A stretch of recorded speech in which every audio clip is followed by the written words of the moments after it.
Having spent my entire life paying mental health professionals, they're now paying me. Thank you. Thank you.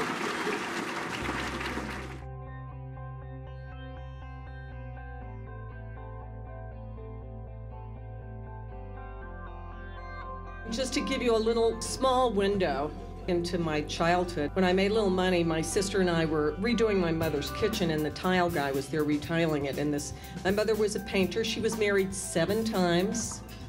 She didn't date, she married. Anyway, we're retiling mother's kitchen, and the tile dude pries off a tile, and he holds up the tile, and there's a perfect hole in the middle of it, and he says, "Miss Carr, this looks like a bullet hole."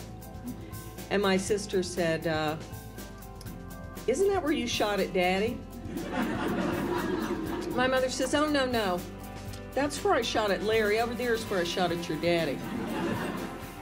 I'm laughing about these things now because we remember through a filter of self. And I stand before you as someone whose life was changed by mental health professionals.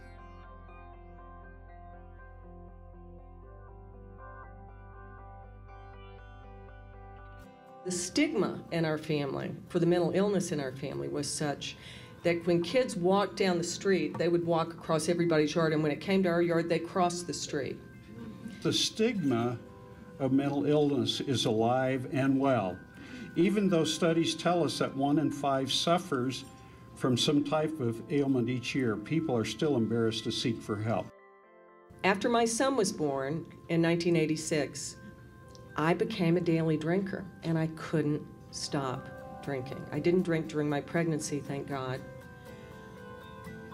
But I became the bad mom in the after-school special.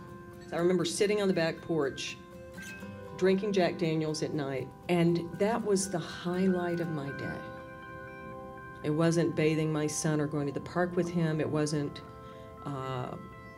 teaching. It wasn't being able to write and having poems published every now and then. I was 9 months sober when it wasn't like I stopped drinking and I got depressed. It's like I stopped drinking and I woke up to the severity of a depression I had had my entire life.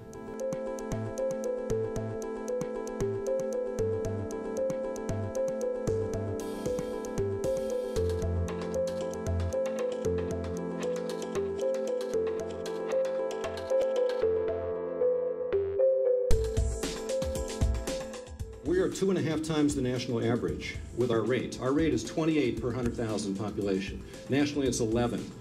We have had a 150% increase in deaths by suicide since 2006. There is so much multi-generational impact to this issue. I don't know of anything that is more traumatic experience than living through this.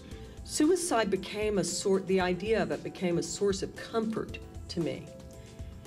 And I developed a plan. I had a therapist, I didn't tell her. And then I had been doing some volunteer work at a halfway house, and I didn't hurt myself, but I drove to the halfway house. I said, I need to check into the mental Marriott. I, in some ways, would have looked okay to you. But it was at that point that I began to take people's suggestions. I loved the mental Marriott, by the way. I liked the mental institution because I found help there. And I have a meditation that I do, and I walk down the street, and I see each face I see, I pray for.